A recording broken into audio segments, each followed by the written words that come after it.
Coming to you direct from deep underneath your favorite Japanese wrestling arena, it's time for your high-speedy, strongly styled, fighting spirited, secret handshaking, wink wink nudge nudge, lethal dose of female professional wrestling, primarily in the land of shoguns and rising suns. It's time for you to remove your blindfold, accept a complimentary fruity drink that's totally not sus at all, and learn from our inside terminology, because you, our friends, have nearly willfully accepted the invite and have joined our cult of Joshi.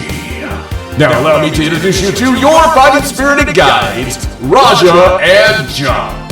Hello and welcome back to another episode of Cult of Joshi. I'm your host Raja and I'm joined by my co-host John. Woo! And that is the expression that we've been making all day after watching the August 20th 5-Star Grand Prix show. Holy meows. What? All right. I think Raja summed it up best last night. Okay. So Remind me what I said. when we were trying to describe how great this show was, Raja says it was so great that we got up halfway through it and hugged.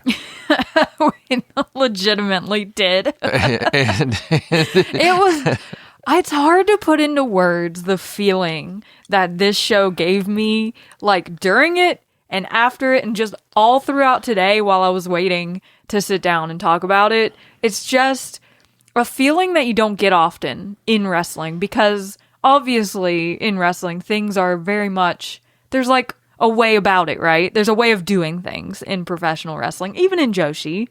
And this was not that.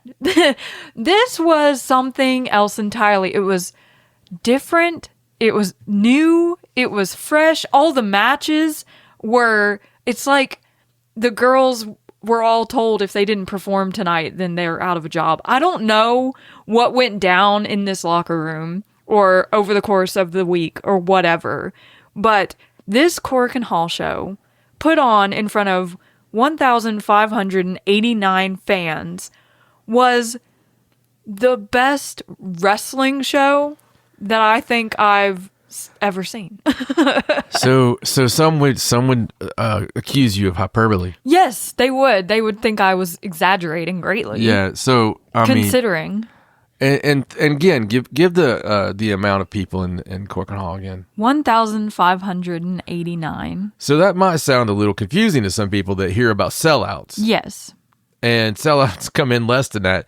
This was old school to the point of there were people on the top. Okay, there was people at the overlooks and stuff, and not just because, hey, we're going old school, we're going to open those up, right? And you open them up, and there's people up there, but there's still some seats you could have. No, there was actual giant shoehorns with shoehorning people in there for this. So when it's hot, right? It's sometimes it's even hard to explain why a product is hot. Yeah, but this product has been hot for a while, and with that said, you can have a hot product.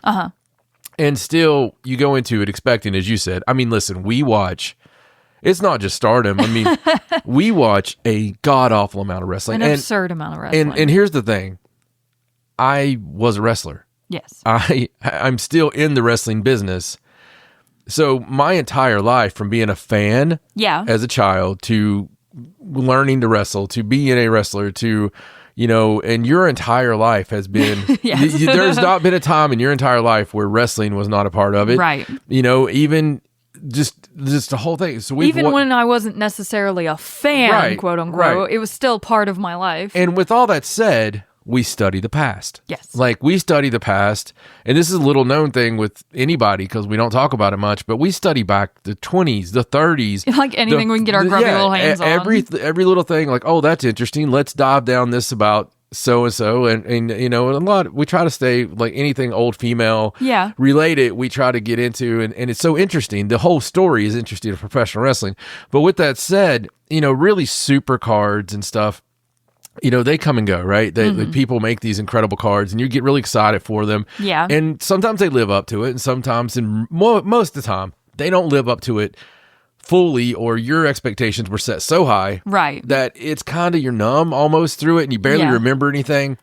And then there's things that we watched that we go back when we're studying like All Japan. Even though I was a wrestling fan when All Japan Women was happening, yes, and I was aware of it happening, I wasn't watching. Right. I wasn't it's a little fan. more difficult than to like just consume Japanese wrestling. but even with tape trading and stuff, I wasn't a huge. I tape traded and got the men's wrestling. Yeah. I was stupid. I didn't know. I was not informed on your game. My whole life would have changed. But, when we go back and we watch these old events, and I liken it to, and we talk about it so much with the All Japan Women, but when the feuds were happening. Yes. The interpromotional when matches. You had like LLPW and you had All Japan Women and they were going against each other, and the realism and the just the aggression, the emotion from the fans. And then you go back to the mid 80s. You go back to the Crush Gals, and you go back to Bull Nakano, you go back to Dump, you go back to all these things, and the emotion for the fans. Then it's a different thing, because in the early 90s, it was really work rate. It was violence in the moves and the execution. Yeah. In the 80s, I felt it was more characters, and it was story. Yeah. And that kind of emotion, and the young crowd and stuff. This was a mix to me. The coolest thing about it wasn't something I was looking forward to it. Yeah. But I wasn't looking forward to it match by match by match. Right. Where I knew everything was going to happen, and I was like, oh, this is going to be great. I was looking forward to it just for the event itself, but what happened what happened in the show right from the first, Raja and I were like, this looks a little different. Yeah. Something looks different. She's like, maybe it's washed out or something. Not in a bad way. I was like, it looks brighter. Yeah, it looks brighter or something. It just seemed a little different, and maybe it wasn't, but we felt that way from the first. Yeah. And the crowd was super hot. That always helps. So the crowd was super hot. They were totally in it. They were into everything, and it started off, great. And we'll go through with the card, and I'm not going to spoil anything right now except the emotion. But as it goes, there's a little bit of that callback really for that violence of the early 90s. And then there's also right after it, and it's back-to-back matches that we will talk about. But two of my favorite matches now I've ever seen. Yeah. And they were so different, but because we were like, how is anything ever going to top that? And then something comes out, and I won't say it topped it, but it was great in a different way. Yeah, it was right there. Because there was a match, and we will talk about it. And I have to tell you, I've put a lot of thought into this today. It's up there with my favorite matches ever. Right. I mean, I don't blame you. This show, it just gives you the feeling of being back in that time, right? In that beautiful mid-80s, like full houses every single night, millions of people watching. And as Rena would say, though, we're not there. We're here, and the beauty of this is when we're watching those old ones, I wish so badly that we were watching them in 94, that we were watching them, and seeing them live with everyone. Yeah. So when we watch this live, yeah, it's like we get to talk about it and everyone knows what we're talking about. We watch this live and I'm thinking, oh my God, we're seeing something right now that I truly believe people are going to go back and study. Yeah. There's a lot of wrestling that comes out that nobody's going to go back in 20 years and look at it. It's going to get lost to time. Unless it's somebody that lived it and they talk about how terrible it was, like the last year of WCW or something. Right. This is going to be studied for how great it was. I kid you not. It just feels very much like a turning point. Like this is what we've been working toward for such a long time. I remember when Austin first took off. And that's a huge comparison, but I hated the WWE, even then, WWF. And I was a big, WCW fan and indie fan and everything else. But I noticed the shirts, like, because the NWO shirts were already have taken off. And I started noticing these Austin 316 shirts everywhere in the town that I was in. And I feel... obviously it's in Japan, so we're not going to start seeing Azumi shirts walking around. Right. But, well, maybe. Maybe. But the feeling that I got during that was this organic love for someone that just hearing it and feeling the crowd. Yeah. just, they're not being forced to chant this. There's not a big screen up there saying Shirazumi. Applaud and boo. It was so amazing. And then the hate for Suri. Oh my gosh. And, just all these things together gets us to this card. Yeah. I think a lot of it was just the shock and awe, honestly. Like I said, we watch a lot of wrestling and you expect certain things to happen, right? Like normally you're like sitting at home, armchair booking your way through stuff, but oh my God. Well, we're going to do our best to describe this. And if you watched it, then this is going to be fun for you to also, I know you had to feel it. So you're going to also, see, I think just like these guys do. Mm-hmm. If you didn't watch it, I think this will make you go watch it because it's free on YouTube. This is one of the rare occasions where they broadcasted it live free on YouTube. And it's worth your time in the biggest way possible. It is worth your time to go and watch this card. But listen to this first because yes, I think, this is the best of Stardom. This is what Stardom is about. This is what they have to offer, and it's not slowing down. Yeah. Even a little bit. Like, we're just going full speed ahead. Well, let's try to do it justice. All right. We will do our best to put this into words, but just imagine, if you will, the feeling that we're trying to convey through these matches. We kicked off the night with our first quarterfinal. It's kind of like 2 rounds of quarterfinals, right? Because you have the 4 matches and then 4 more matches later because of the buys. So we start off in Blue Stars. Bozilla going one-on-one with Suzu Suzuki. And this is an interfaction match. They're both in Mavia Loca. And they did the cute little like handshake thing. They're friends. They're hanging out. Suzu Suzuki is Bozilla's leader. But then it just went into an all-out brawl, and they just beat the crap out of each other for like 12 minutes. It was just insanity. There was no stopping them. They were hitting each other with every single move in the book. It was crazy. You expect nothing less. Right? They're both brawlers. So Suzu Suzuki in this tournament has done so much. Obviously she's had some physical issues. She's had some sickness issues. Yeah. And, through that, I think she's finally settled into the new Suzu. Yeah, she's definitely added a few more things to her moveset. She's sort of figured out like what she can do, what she can't really do. My favorite thing about her is if you just tuned in and this is the first time you watch Stardom, Suzu Suzuki is going to be one of your favorite characters. She's so character. If you think about it like this, one of your favorite characters is going to be this big, crazy girl. Yes. that is just totally off her freaking rocker. Absolutely. And it's so different than the little karate girl that came in, and that we did the special on and all this, and now she's like this. She doesn't even resemble that girl. No.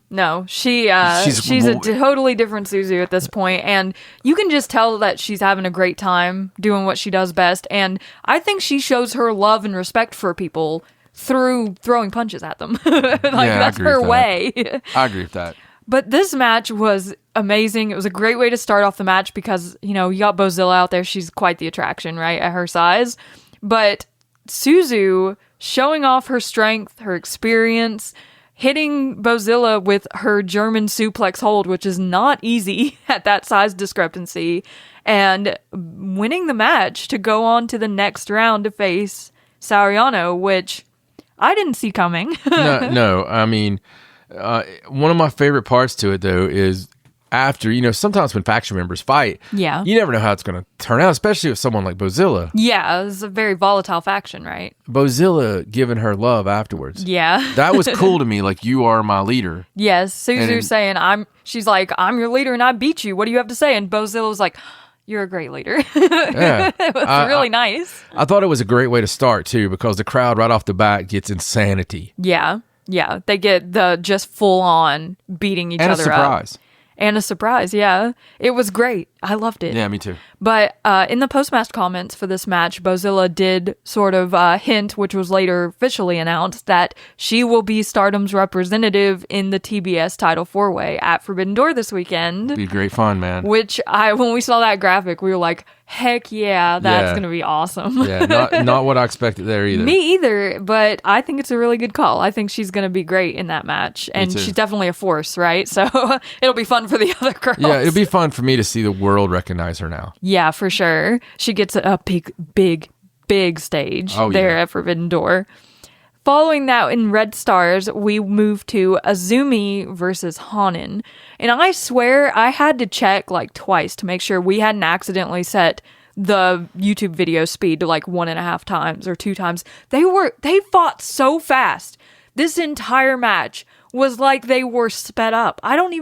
They didn't stop for like 2 seconds. Yeah, I think that honestly, Hanan, I think that was her downfall. Yeah. If we're speaking in kayfabe right now, I think that her downfall was wrestling Azumi's match. Yeah, like you can't fight a fast match against Azumi and expect to win, right? Yeah, no, she needed to slow it down. She needed to take out a leg. She needed to concentrate on appendages and she needed to definitely bring Azumi down from that pace. Yeah, you can't go full spot fest with Azumi and with the best of the spot fests. Yeah, and plus, I mean, even if you go wrestling, what do you do? Because she's one of the best in that too. Honestly, I mean, it was great, and I tell you what, one insane thing is Hanan, man.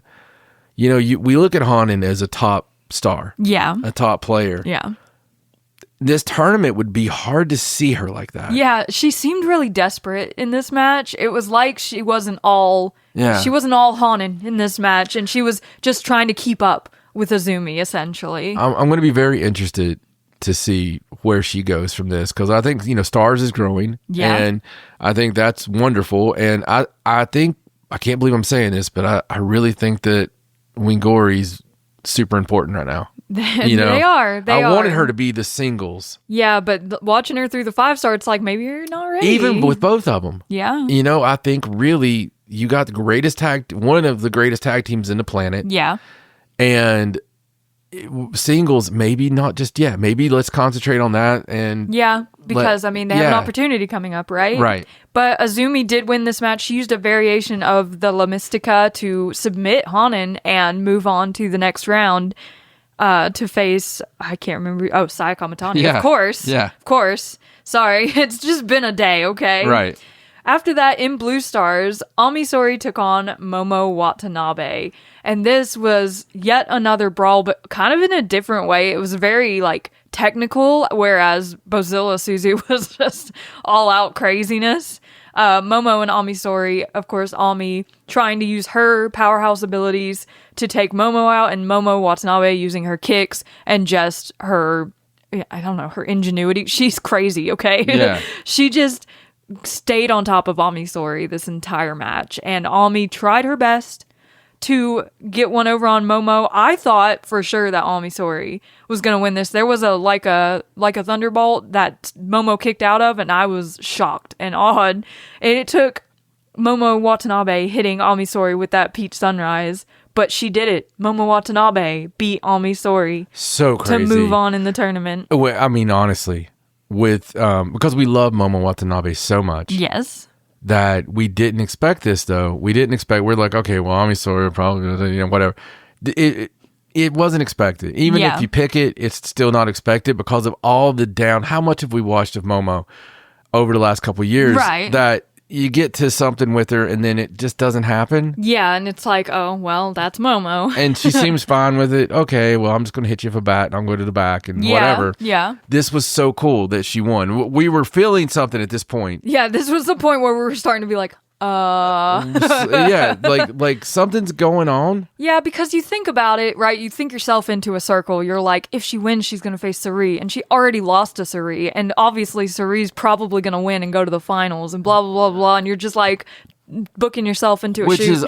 This is why I didn't think that was going to happen. Honestly, I thought that they wouldn't have her face Suri twice because of just that. Yeah, because exactly. of just what you said, because she was going to have to lose to Suri again. Right. Because there's no way in hell that Momo Watanabe goes to the semifinals. that Momo Watanabe beats Suri in this tournament.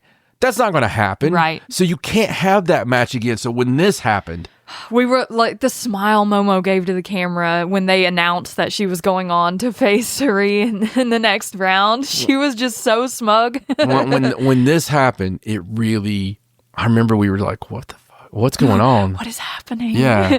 But then we moved on to the final of the first 4 tournament matches in Red Stars, B. Priestley versus Rena. And this was about the time when we started losing it, buddy. Like, we were not okay at this point. We were, obviously for sure on this. And B starts out, mocking her a little bit and tying her up in the ropes. Like, oh, look at this little brat and all this stuff. Yeah, doing her calls. Pulling her pink hair off, and she puts it on. She's like, look, Pink Devil, Yeah. So you're thinking at this point, obviously, right? Mm-hmm. B. Priestley's going to go on. Right. I mean, it's Rena, right? She's obviously going to take the loss. She's had a good run. Yeah, she's in the playoffs. We're going to be able to talk about this and what a great run she had. What a great tournament. Man, she's really going to have some big years ahead. But Rena did not take that lying down, did she? She was not gonna just go out of this tournament without kicking and screaming, and B. Priestley felt every bit of that in this match. I mean, B got her little jabs in, like you said. She did her whole brainbuster thing to the crowd where she's just basically calling her shots out loud. It's like, this is so easy, and I'm gonna beat you, obviously, so it doesn't matter. I think about B. Priestley versus Hanan, and after the match, sitting in the ring, in Hanan's hometown. Yeah. And Rena and Hina's hometown. And we loved the conversation so much. And we said, this really made us love B. Yeah.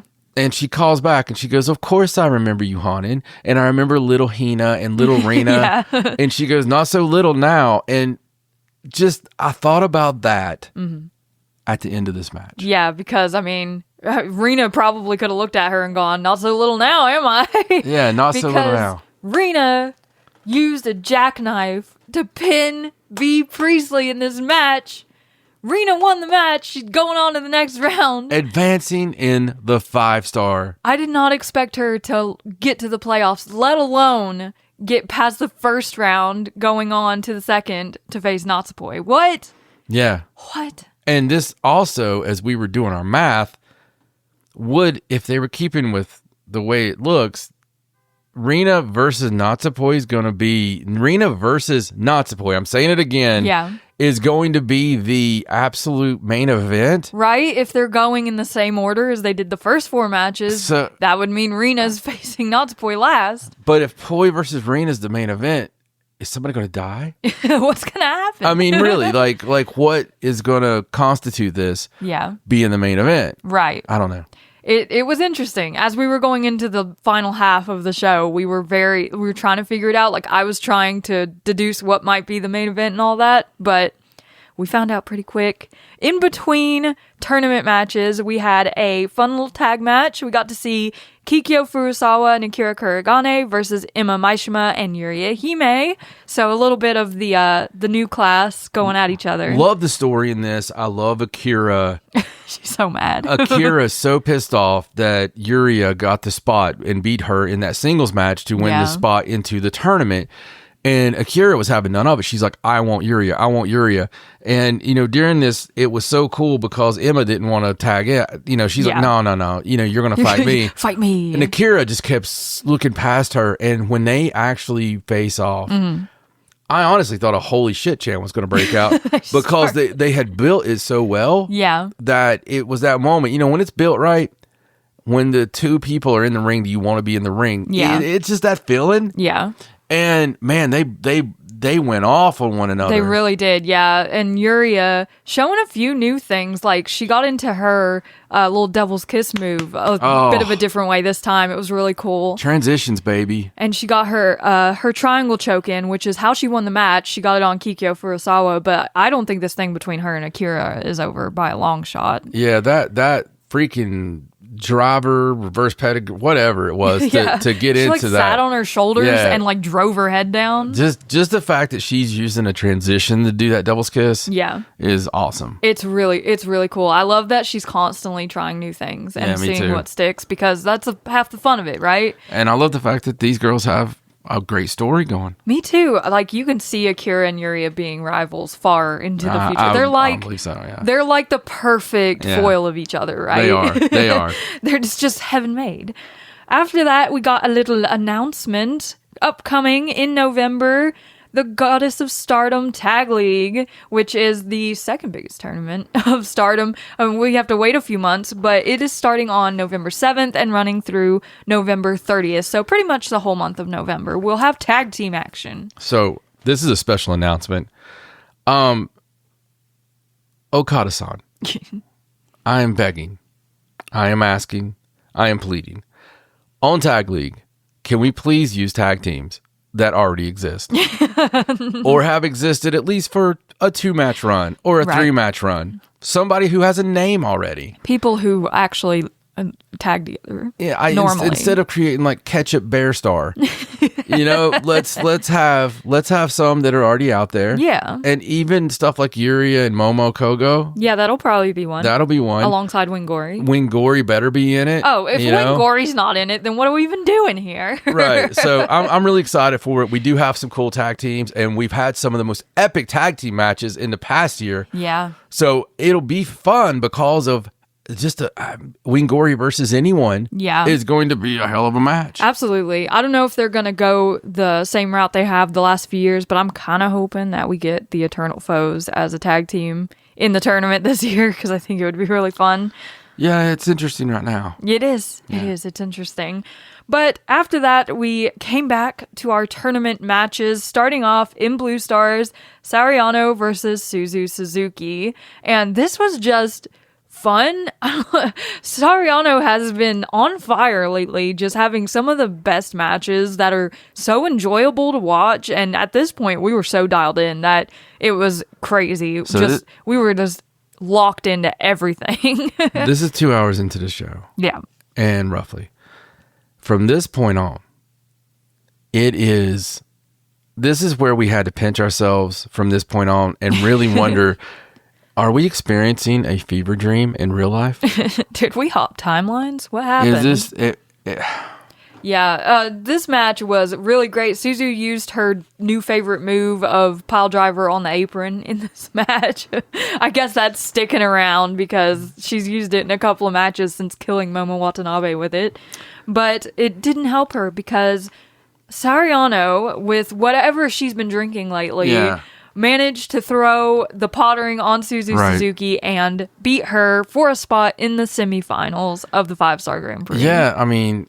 Tournament Ted here. She's been I don't know what she's doing. She's been so amazing, and this was yet another one. It was somewhat dominant.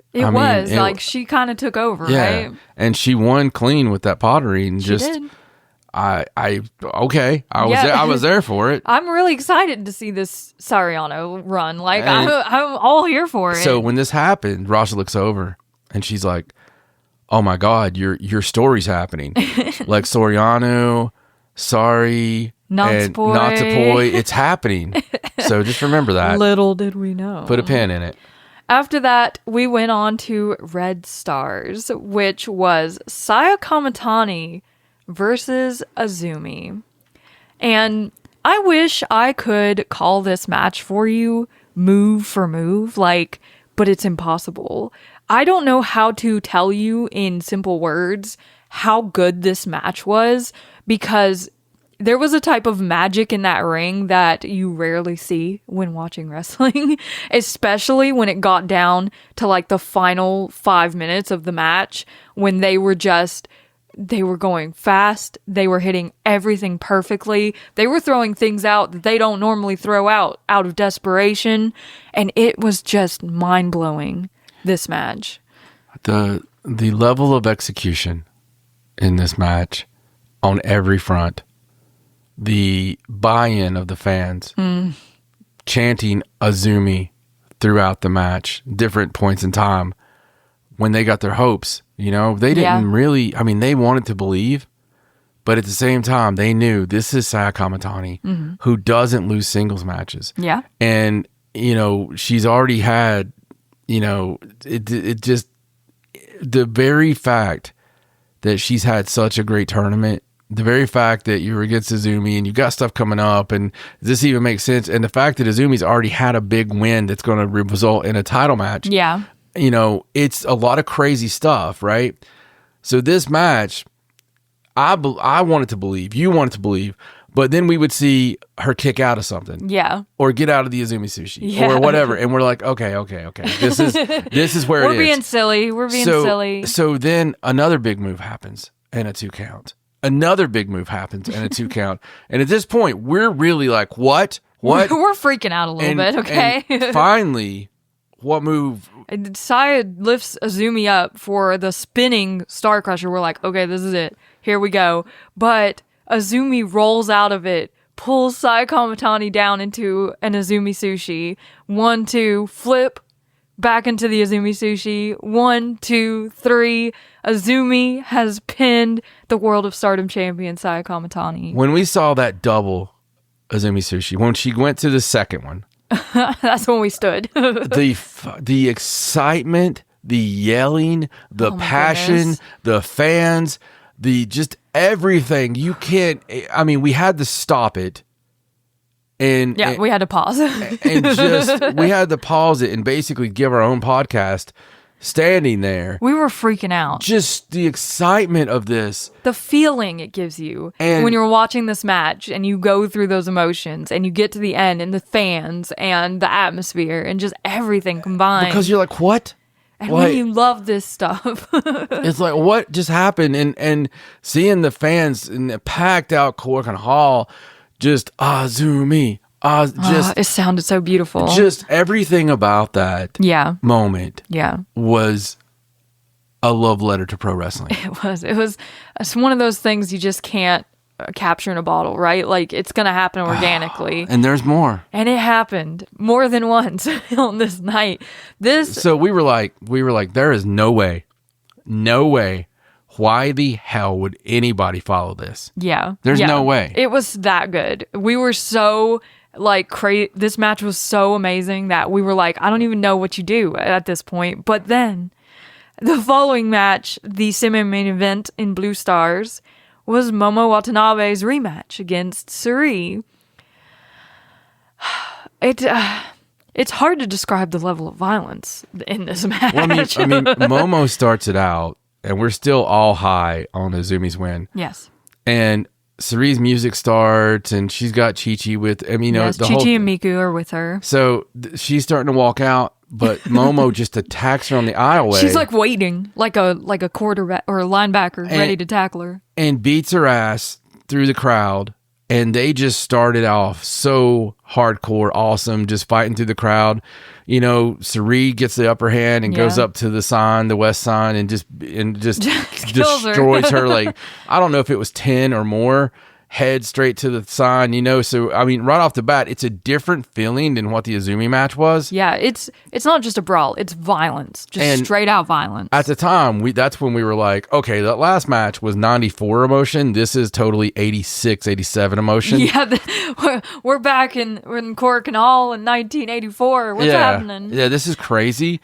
It was scary at some points. Like, I don't know if you want to use words to tell them about that forearm. The forearm that people, other people notice. Sometimes you don't know when you're watching something. And we went back like 4 times. Yeah. And we're like, what the hell? Suri threw this forearm on Momo Watanabe. And, I think that's the mark on her face. I think so, too. Because it looks like it hit her in the face. Yeah. But it was so loud. Basically, if you took a sawed-off shotgun or a double barrel and you put it in a metal trash can and shot that off. It was the loudest thing I think I've ever heard someone give in a wrestling ring. Yeah, I mean, it's louder than stuff I've heard at UFC. It was insane. It was crazy, and everything in this match was insane. Everything about it. The match was just so good and violent, and on top of that, the fans just once again completely booing Suri every single time she would get the upper hand. Everything she would do, they were not about it. And every time Momo would get the upper hand, they were just ravenous. It was insane. So we get down to the interference spots. And they did it beautifully, though, right? If they were going to do it this way, this is kind of the only way you can do it. The funny parts to the interference is it was so egregious. It was so cartoonish. Yeah. So over the top and just so hate. Yeah. But while it's happening, there's 1,500 people cheering their ass off. They're like, yeah, get her, while they're spray painting Suri in the face. For the interference and the violence and everything that's happening to Suri, who Suri is not cheating. No. Not a single bit. Momo Watanabe's cheating her pants off. And the whole crowd They're all for it. is just chanting for hate. It's like, this is our girl. Yeah. It was crazy the way the fans reacted. We were cracking up because it's like, these people, they use a bat, they use the black box, they use the spray paint, they shoved a 8x10 in her face. You know how parents are when they have a child that acts out, and the parent is like, oh, she's really outspoken. She's very energetic though. Right. She's got such a good heart. And we're unschooling her. Yeah, exactly. And everybody's like, what are you talking? This felt like 1,500 parents. Like apologist parents. Of that child. Yeah. And they're all like, we've watched her. We've raised her. Yeah. And she's such a sweet girl. We know what her heart is. Yes, she's a wonderful girl. Yes. We were kind of agreeing. Oh, yeah. Absolutely. We were cheering them on too. If you didn't agree with it, you had to agree with it when you saw that smile. Oh my God. That was hidden from the world, kinda. That smile when she's bent over, when she's winning, when she's pinning her. Yeah. That freaking smile. She knows. Yeah. Because she knows that she's done it. Oh. She's beat Suri after losing to her earlier in the tournament. That a double peach sunrise will take down just about anyone, right? Like, and Momo, to her credit, she did kick out of some huge moves. She took a lot of damage. She kicked out of Uranage's. She was in it to win it. The interference did help a lot. A little bit. A lot. The interference was there, but at the end of the day, Momo Watanabe pinned Suri and is going to the semifinals over Suri.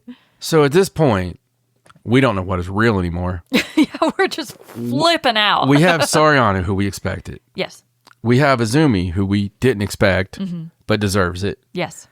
And now Momo Watanabe. So it's who like we've been hearkening for. It's like they just were like, I'm like, did they listen to the podcast and just take notes? They were like, who do these people like? It's like, let's really surprise them. Oh my gosh. But like, then last night I wanted to be Pat McAfee. I wanted to get on the chair and like scream my lungs out. Well, the thing was, at this point though, I was down a little bit because I was like, okay, look, we just seen two of the greatest matches I've ever seen back to back. And if you go back to back matches and feeling and blah, blah, blah, blah, put all that together. Yeah. 10 out of 10. Oh man. But we've also just seen a hell of a card altogether. Yeah. We're like losing it. We're down to Rina versus Natsupoi. Obviously, Natsupoi is going to win this. It's going to be a story with Natsupoi and Soriano. There's a lot of stories we can do here. Yeah. Man, Rina's done a great job. Has. We love Rina so much. And we've talked about Rina nonstop, incessantly ever since, we started this podcast. Yeah. And, so excited about how far she's done her journey. And I was already thinking about how the narrative was going to go on the show to talk about how proud I was that she main evented this, incredible card. Main event in Korakuen Hall, baby. Did her damnedest. After this match, where after the fact, Konami's talking shit. She challenged Suri for the IWGP belt because of her win over her in the first night of the tournament. And Suri at first was like, you think you deserve a title belt because you're a one-night heroine, I think is what she called her. She's like, I'm not giving title matches out to one-hit wonders, sorry. But then, Hate convinced her, and she agreed to do the match on August 23rd against Konami. Yes. Because all you gotta do is rile her up a little bit, right? And she's not gonna be able to say no. And then Momo Watanabe, of course, getting her words in. She's like, is this the kind of deep pro wrestling that you wanted? This is our pro wrestling. And Sari's like, is that what it takes for you to win? Very, very nice. Very nice. But it was a great moment. Suri, of course, getting pissed and like, Miku Kanai getting her arm trapped again by Konami, and it was just a mess. Yeah, it was great. But it carried us right into this main event in Red Stars, Rina versus Natsupoi.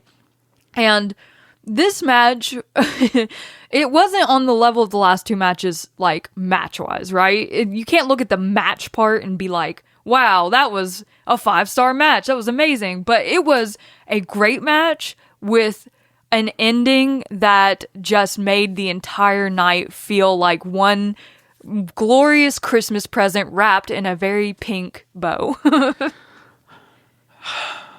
don't know what to say. It's hard to find words. So, this match, again, yes, back and forth, all that good stuff. But at the end of it, Rena wins. Yeah. And not just, like, earlier in the night, she beat B with a jackknife, right? And you're like, that makes sense. This is a slip over. She rolled her up. She couldn't get out. She beat Natsupoi in this match with the hydrangea. Yeah. By tapping Natsupoi out. Clean win. Yeah. Over Natsupoi. In the main event, in Korakuen Hall, in the 5-star to send her to the semis. The semis. The semis. The semis. Semifinals. The semifinals. Oh my gosh. And Rena, who's 18. as the fans are chanting Rena, and just like the ambiance all night of who they were chanting, and which is weird, right? Poi's beloved. Yeah. But they're chanting Rena, again, one of the daughters. And it was just unbelievable. In fact, as soon as Rena wins this, Poi didn't stick around. No, she got out pretty quick. Poi rolls out of the ring, and as she's going to the back, and the camera's showing her go to the back, you know, the other winners are walking out to do the thing in the ring. And one of those is Soriano. And you see Soriano, like, put her hand out to try to console Poi. Yeah. Who just keeps walking, and that look on Soriano's face. I mean, listen, if they set that camera up for that, then bravo. They're one of the greatest production people in the planet. Yeah. Or that was just some emotion that was just unreal. Yeah. Because, you know, we were for sure that Poi was 100%. That she was figured in. Yeah, like Sariano is the only one of the 4 number 1 seeds who got through. You got Sariano, Momo Watanabe, Azumi, and Rena all vying for the crown of 5-star Grand Prix champion. Give me the last 4 again now. Sariano, Azumi, yes, Momo Watanabe, yes, and Rena, which is, none of them have ever won the 5-star before, obviously.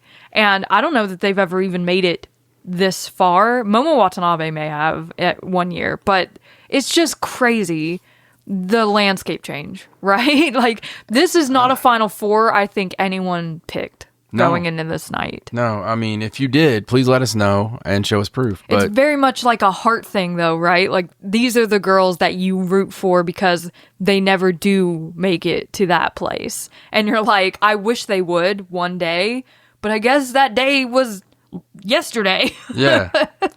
It was so, I mean, look, man, it was amazing. I can't say that more. Yeah. Than this. This was just a feeling. Seeing them stand in the ring all together. Just a feeling, and how exciting and elated Rena was. Yeah. You know, talking about what she had done and that she drew everybody there. Yes. You know, but common Rena talk, right? Yeah. Making everyone leave so she can have her main event win moment. I can't even put a number on how excited I am for the next card right now. Oh man, that Korakuen Hall show, if you haven't seen it, is totally worth your time. It's a big go out of your way to see it. You don't even have to go that far out of your way. It's on YouTube. Yeah. You don't have to pay for it or anything. Yeah. Seriously, just watch it. It was so good, so refreshing. It felt like Stardom. This is the best way I can describe it. Yeah. It was amazing. And we're not even done with the tournament yet. No. We still have one more night this weekend. The pay-per-view final of the 5-star Grand Prix. It is a jam-packed card. They shoved so many matches on this card. You guys are literally 36 hours away from this right now. I know, it's crazy. It's just, all right. Friday night for us going into Saturday. But early Saturday morning. Okay, so here's the card for August 23rd in Oda Ward General Gymnasium on pay-per-view.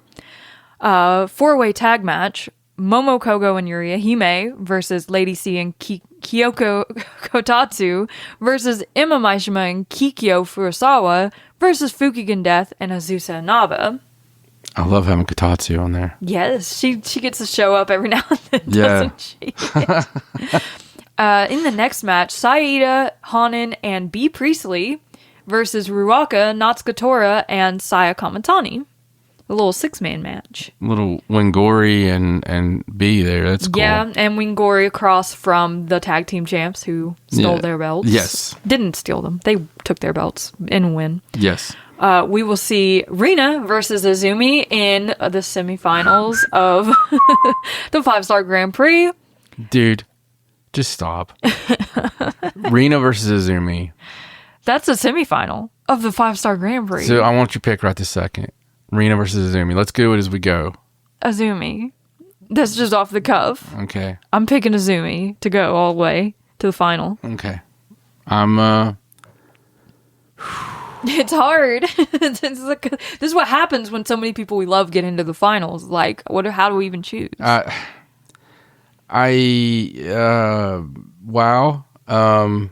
Holy moly. I think it's a Cinderella of its own way. You're like going all in. I think it's Rina. Okay. I mean, it's fair for you to think that after everything we've seen. just the star that's being made right now. Yeah. But the Azumi star is just like I said, she's Austin right now. So it's so hard. She is. And on the other side of the bracket, Sariano versus Momo Watanabe. It's Momo Watanabe. It's got to be Momo Watanabe. I'm banking on an Azumi Momo moment in the final. So either way, getting Rina versus Momo, which I think it has to lead to something on Hate. Yeah. That much stakes. Yeah. That has to lead to something, and that's so interesting. It is. They're both so interesting. Everything's interesting. But, Momo versus Azumi as well is really cool in its own way for other reasons. Yeah. It's a lot. It's any of these finals would be cool is the problem. Yeah. So after that, we'll see Rion, Hanako, and Waka Tsukiyama versus Ayasakura, Sayaka Kurara, and Natsupoi. That's going to be interesting just to see how Poi is. Yeah, see how she's acting. Yeah.